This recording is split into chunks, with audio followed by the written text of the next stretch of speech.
الحمد لله نحمده ونستعينه ونستغفره ونعوذ بالله من شرور أنفسنا ومن سيئات أعمالنا من يهده الله فلا مضل له ومن يضلله فلا هادي له ونشهد أن لا إله إلا الله ونشهد أن محمدا عبده ورسوله أما بعد فأعوذ بالله من الشيطان الرجيم بسم الله الرحمن الرحيم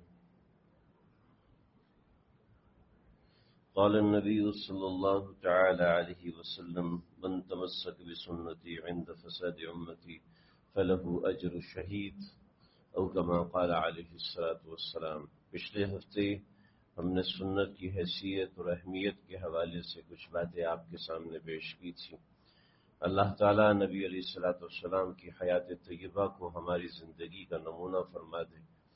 لقد كان لكم في رسول الله اسوة حسنہ، تمہارے لیے اگر کوئی نمونہ ہے، کوئی واکنگ ٹریک ہے تو رسول اللہ صلی اللہ علیہ وسلم کی ذات عالی ہے۔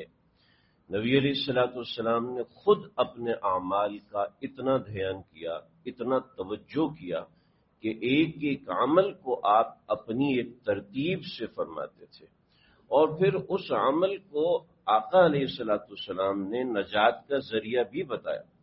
ایسے ہی نہیں، آپ نے ایک جگہ فرمایا کہ بھئی یہ کیا ہے، تم لوگ درختوں کی پیوند کاری کرتے ہو، بخاری کی روایت ہے۔ تو صحابہ نے کہا کہ یا رسول اللہ، اگر ہم پیوند کاری نہ کریں تو کھجور میٹھی نہیں ہوتی۔ تو آپ نے فرمایا میرے خیال میں ایسا نہیں ہوگا، آپ لوگ دیکھو۔ چنانچہ اس سال فصل اچھی نہیں ہوئی۔ تو صحابہ سے پوچھا کہ میرے صحابہ فصل اچھی کیوں نہیں ہوئی؟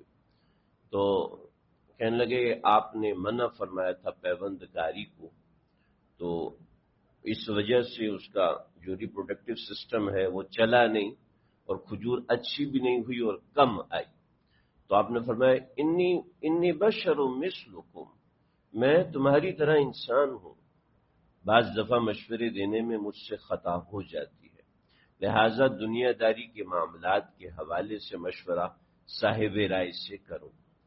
لیکن دوسری طرف نبی علیہ الصلوۃ والسلام نے بعض اعمال کی تاکید اس قدر کی کہ اس کو امت کو کہنا پڑا کہ یہ نبی علیہ السلام کی سنت ہے۔ چنانچہ فرمایا کہ طابق النعل بالنعل، جس سے جوتا جوتے سے ملتا ہے، ایسے میری امت بھی دوسری امتوں سے ملے گی، میری امت بھی دوسری امتوں کے مطابق چلے گی، حتیٰ کہ یہود و نصارہ اگر کسی سوراخ میں داخل ہوتے ہیں تو تم بھی اس سوراخ میں داخل ہوگے۔ تو پوچھا کہ یا رسول اللہ، پھر ہمارے لیے بچنے کا راستہ کیا ہے؟ بہت ساری روایات ہیں جن کا خلاصہ میں پیش کروں۔ آپ نے فرمایا ما انا علیہ واصحابی۔ بعض روایتوں میں آتا ہے کہ نبی علیہ السلام نے فرمایا کہ بنی اسرائیل میں 72 فرقے تھے اور میری امت میں 73 فرقے ہوں گے، جس میں سے ایک فرقہ ناجیہ ہوگا۔ تو وہ ایک فرقہ کون سا ہے؟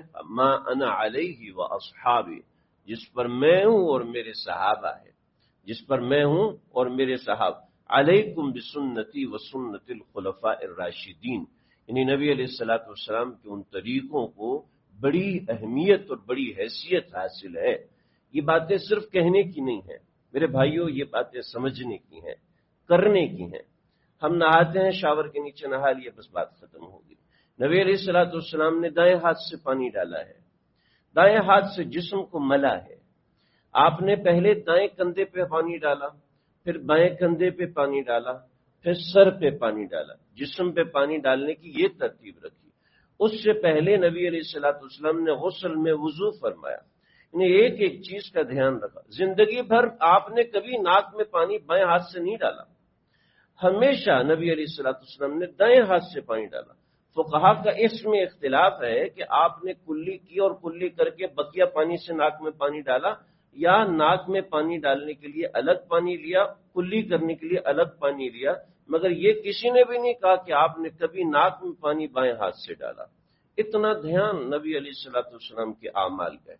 آپ کے سامنے ابوبکر صدیق بائیں طرف بیٹھے ہیں، اور ایک عام چھوٹا صحابی جو کہ دیہاتی تھے، پہلی مرتبہ نبی علیہ السلام کی خدمت میں آئے تھے، آپ کو دودھ پیش کیا گیا، بعض روایت میں پانی پیش کیا گیا، لیکن اصل میں یہ دو واقعات ہیں۔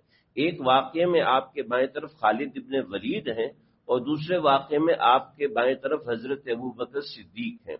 تو آپ کے دائیں طرف ایک چھوٹے صحابی بیٹھے ہوئے تھے۔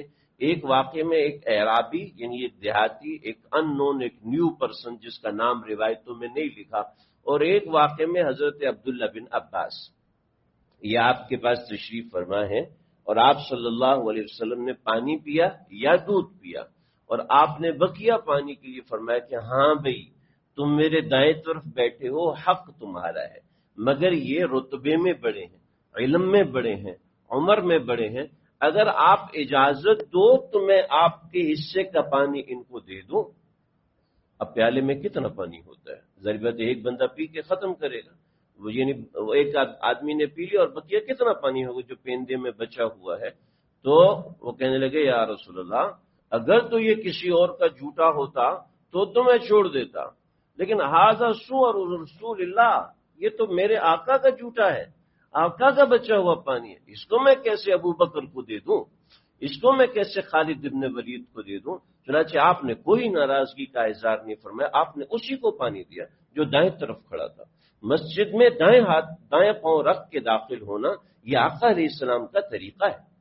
دائیں کروٹ پہ سونا یہ میرے آقا مدنی صلی اللہ علیہ وسلم کا طریقہ ہے۔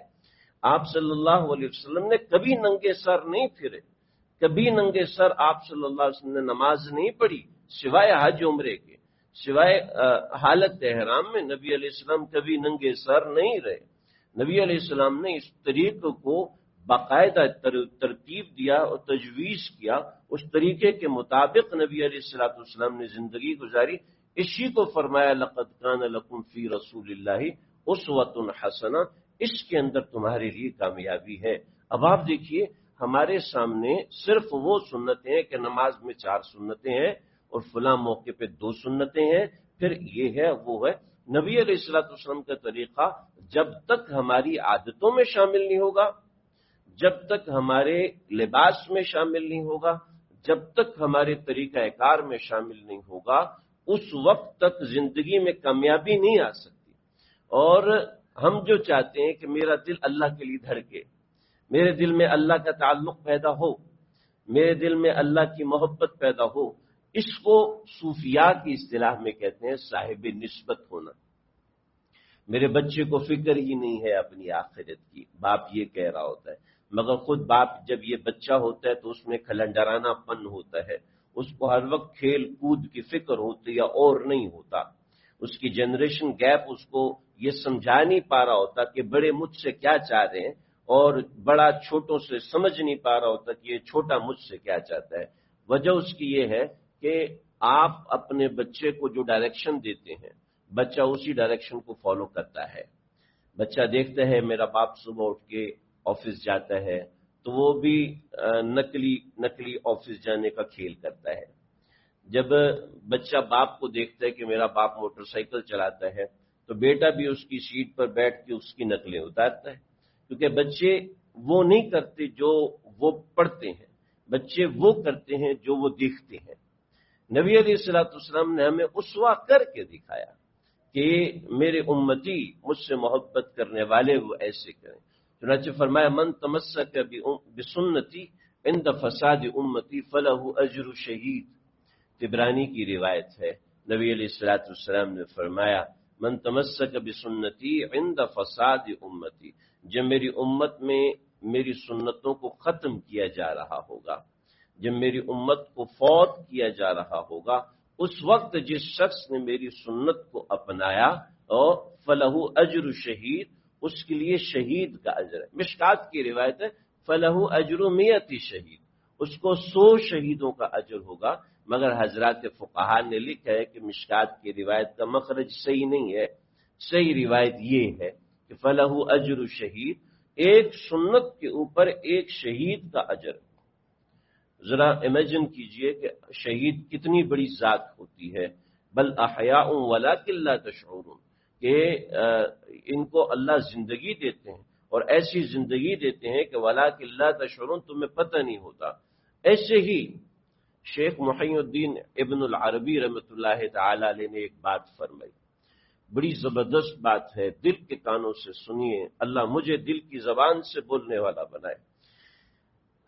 فرمایا کہ نبی علیہ الصلوۃ والسلام کی سنت، جو شخص اس سنت پر عمل اس تصور سے کرتا ہے کہ اس پہ عمل میرے آقا نے کیا، اس پر عمل میرے آقا نے کیا اور میرے آقا نے ایسے عمل کیا ہوگا، میرے آقا نے ایسی مسواک کی ہوگی، میرے آقا نے اس موقع پر وضو کے موقع پہ مسواک کی ہوگی۔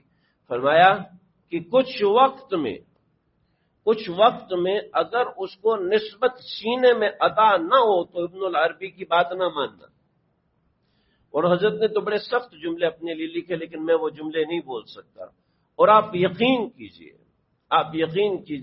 اور اگر یقین نہیں کرنا تو کر کے دیکھ لیجئے، آپ ایک ہفتہ 1.5 ہفتہ کوئی ایک سنت، مسواک کی سنت، سب سنتوں کی بات نہیں کر رہا، مسواک کی سنت، مسواک بھول جاتی ہے بار بار، 3-4 مسواک کے رکھ دیں، مسواک جی مہنگی 100 روپے کی آتی ہے، میں بلا وجہ خرچہ کروں، ٹھیک ہے، اب یہ سامنے نیم کا درخت ہے، اس سے توڑ لیں، 3-4 مسواک کے اپنے دائیں بائیں رکھ لیں کہ ایک تکیے کے نیچے سے، کہ صبح اٹھتے ہی پہلا عمل نبی علیہ الصلوۃ والسلام مسواک کا فرماتے تھے، رات سونے سے پہلے آخری عمل آقا علیہ الصلوۃ والسلام مسواک کا فرماتے تھے، ہر نماز سے پہلے، ہر وضو کے درمیان آپ مسواک فرماتے تھے، آپ کا صبح کی ابتدا مسواک سے ہوتی تھی۔ آپ نے فرمایا لولا ان اشق علی امتی لامرتهن بالسواک، اگر میری امت پہ مجھے مشقت کا ڈر نہ ہوتا تو میں حکم دیتا کہ مسواک فرض ہے، میں مسواک کو فرض قرار دیتا۔ تو نبی علیہ الصلوۃ والسلام کی ایک سنت بطور مثال مسواک ہے، بطور مثال وضو ہے، وضو میں 3 بار دھونا سنت ہے۔ اگر ہم بے دھیانی سے وضو کر رہے ہیں اور ہمیں پتہ نہیں ہے کہ ہم نے اپنے اعضاء کو کتنی مرتبہ دھوئے تو ٹھیک ہے، اس وضو کے اندر جو نورانیت ہے وہ نہیں ملے گی۔ اعمال میں روحانیت ہوتی ہے، ہم پڑھتے ہیں نمازیں مگر ہمارا دل اللہ سے نہیں جڑتا، ہم کرتے ہیں وضو اگر ہمارا دل اللہ سے نہیں جڑتا۔ آقا علیہ السلام نے فرمایا جو وضو کرتا ہے، جب وضو کر کے اٹھتا ہے تو اس کے گناہ معاف ہو جاتے ہیں جو ہاتھ سے کیے ہوتے ہیں، ہاتھ دھونے سے ہاتھ کے گناہ، چہرہ دھونے سے چہرے کے گناہ۔ ارے اللہ نے گناہ معاف کیا اور بندے کو پتہ ہی نہ چلے، ایسا کیسے ہو سکتا ہے؟ آپ نے کپڑے چینج کیے، خوشبو لگائی ہے، نہائے ہیں، دھوئے ہیں، اور پھر بھی آپ کو پتہ نہ چلے، تو ایسا ہوتا ہے؟ ایسا نہیں ہوتا۔ آپ اندرونی طور پہ مکمل پاک ہوئے مگر پتہ نہیں چلا، اصل میں نہیں پاک ہوئے، اس لیے کہ وضو کی روحانیت حاصل نہیں، صرف جسمانی پاکی حاصل کر لی، اندر جو پاکی حاصل ہوتی ہے وہ نہیں ہوئی، اور وہ ہوگی جب سنت پہ دھیان ہوگا، جب سنت پہ توجہ ہوگی، جب سنت کے درمیان وضو کرے گا۔ ایک صحابی رسول صلی اللہ علیہ وسلم فرماتے ہیں، ابو داؤد میں بڑی تفصیلی روایتیں اچانک یاد آ گئی، سنانی نہیں تھی، کہنے لگے کہ میں نبی علیہ الصلوۃ والسلام کے دربار میں آیا اور آپ علیہ الصلوۃ والسلام کے پہلے بات فرما رہے تھے، صحابہ کرام بیٹھے ہوئے تھے، تو میری اور عمر کی ڈیوٹی ہوتی تھی باری باری، تو اس دن میری ڈیوٹی تھی بکریاں چرانے کی، تو میں بکریاں چرا کے واپس آیا تو نبی علیہ الصلوۃ والسلام نے فرمایا جو شخص وضو کرتا ہے وضو کر کے یہ دعا پڑھتا ہے، اشہد ان لا الہ الا اللہ و اشہد ان محمدا عبدہ ورسولہ، یہ کون سا دوسرا کلمہ ہے نا، دوسرا کلمہ یہ، اب آج بحث شروع ہوئی 6 کلمے ثابت نہیں ہے تو نہ پڑھو بھائی، آپ کو کس نے کہا لازمی پڑھو، آپ کو جی وہ نکاح کہاں پڑھواتے ہیں، آپ منع کر دینا، جی جب آپ کا نکاح ہو تو منع کر دینا۔ 6 کلمے تو اس لیے کہ موجودہ چیدہ سید الاستغفار ہے، کلمات توحید ہیں، کلمات تمجید ہیں، وہ بچوں کو یاد ہو جائے، وہ اس لیے کسی نے نہیں کہا کہ 6 کلمے کوئی فرض ہے واجب ہے، اگر کوئی جاہل آدمی لازمی پڑھواتے تو ٹھیک ہے، اس کی مرضی ہے، مگر یہ نہیں کہ 6 کلمات تو وہ بنیاد ہے نا، کہ بنیادی طور پہ یہ کلمات ہر بندے کو یاد ہو جائیں، جیسے جس سے عربیت کم ہو رہی ہے ویسے لوگوں کو سبحان اللہ الحمدللہ کا بھی الٹرنیٹ چاہیے ہوگا، کہ اس کے لیے بھی کوئی متبادل دے دو، کوئی اور جملہ دے دو، سبحان اللہ ہر وقت کہنا تو ضروری نہیں۔ تو دیکھیں نبی علیہ الصلوۃ والسلام نے فرمایا کہ جو یہ دعا اشہد ان لا الہ الا اللہ و اشہد ان محمدا عبدہ ورسولہ پڑھ لیتا ہے تو اللہ تعالی اس کے لیے آسمان میں جنت کے دروازے کھول دیتے ہیں۔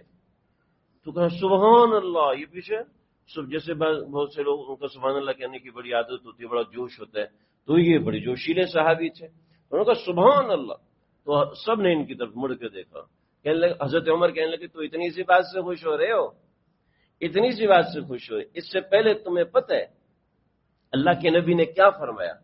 کہنے لگے کیا فرمایا؟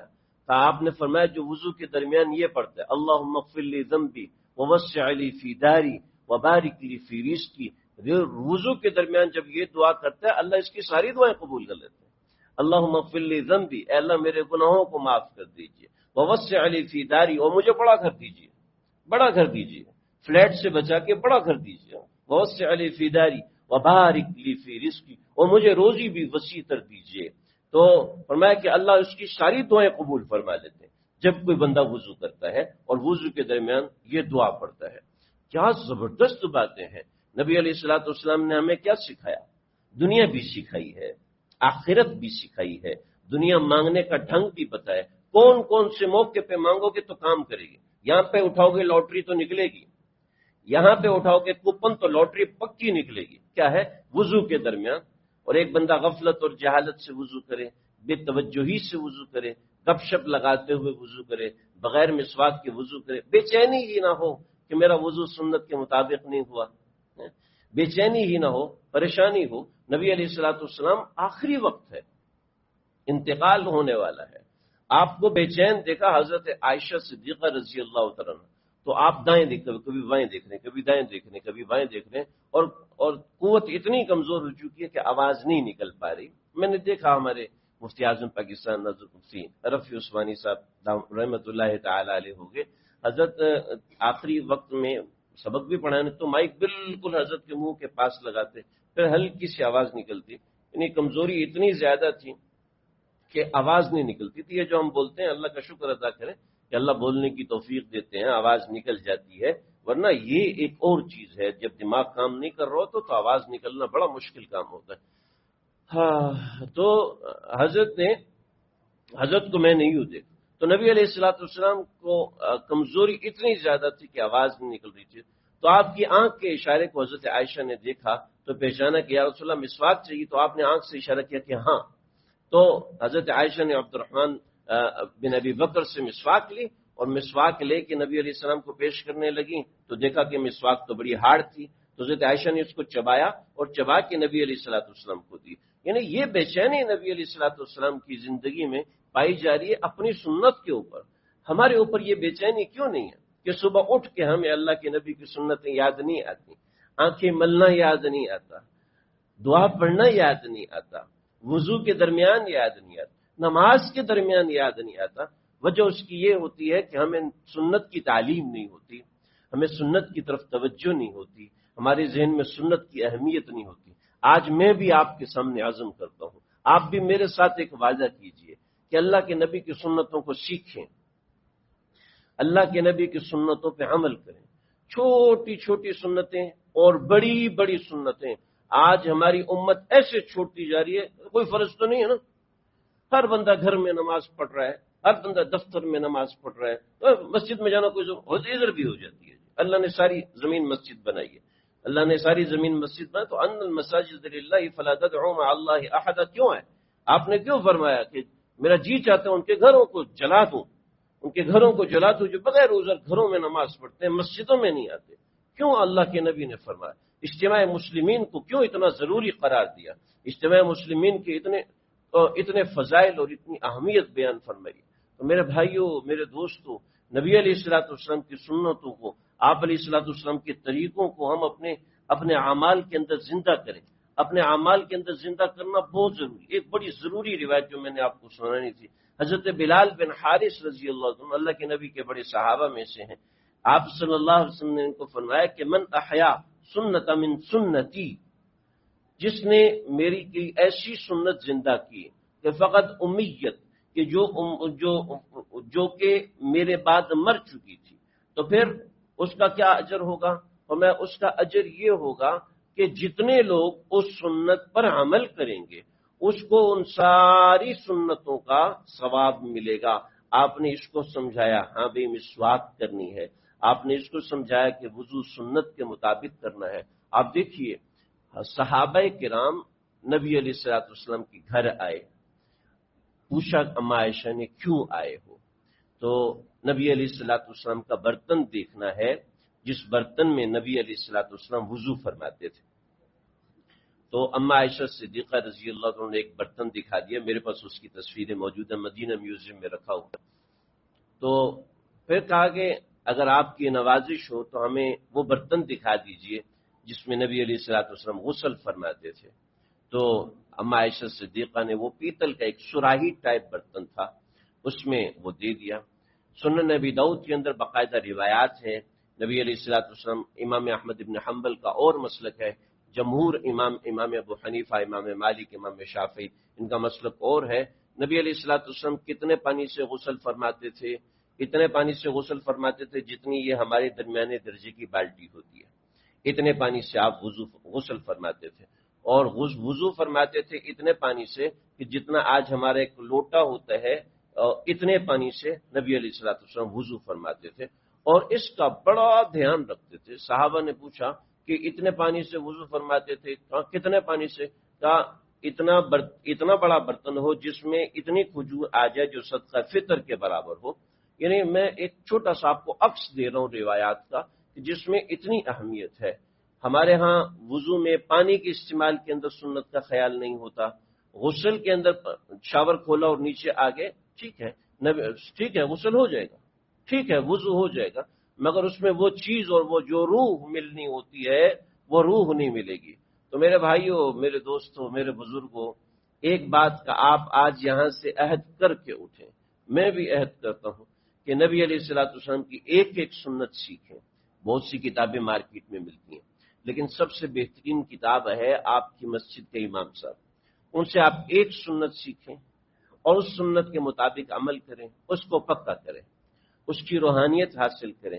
جب اس کی روحانیت حاصل کریں گے تو میں ابن العربی رحمۃ اللہ علیہ کی بات دوبارہ دہرانا چاہتا ہوں کہ آپ ان اعمال کی روحانیت حاصل کریں، آپ کو اللہ ایک نسبت سینے میں عطا فرمائیں گے جس سے اندر کی غفلت دھلے گی، جس سے اندر کی بیماریاں دھلیں گی، جس کے وجہ سے کسی گناہ پر کوئی شخص عاشق ہے تو وہ اس کا عشق ختم ہو کے نفرت میں مبتلا ہو جائے گا، اس گناہ سے نفرت کرے گا۔ امت سے جیسے نبی علیہ الصلوۃ والسلام کو محبت تھی، ایسے اس کو محبت پیدا ہونا شروع ہو جائے گی۔ بہت لوگ بہت طرح کی باتیں کرتے ہیں جس سے سمجھ میں آتا ہے کہ دراصل ان کو شریعت اسلامیہ پہ اعتراض ہے۔ اس کی بنیادی وجہ یہی ہوتی ہے کہ سنتوں سے دور ہوتے ہیں، نبی علیہ الصلوۃ والسلام کے طریقے سے دور ہوتے ہیں۔ آپ صلی اللہ علیہ وسلم کا طریقہ اپنانے کا عزم کریں، ارادہ کریں، سنتوں کو ادا کرنے کی کوشش کریں۔ انشاءاللہ میں اگلے جمعے سے ایک ایک سنت، جیسے مسواک کی سنت ہے اس کی ضرورت ہے، وضو کی سنتیں ہیں، اور ان سب چیزوں کے حوالے سے تفصیلی بات کروں گا۔ اللہ تعالیٰ مجھے آپ کو ہم سب کو سمجھنے کے عمل کرنے کی توفیق عطا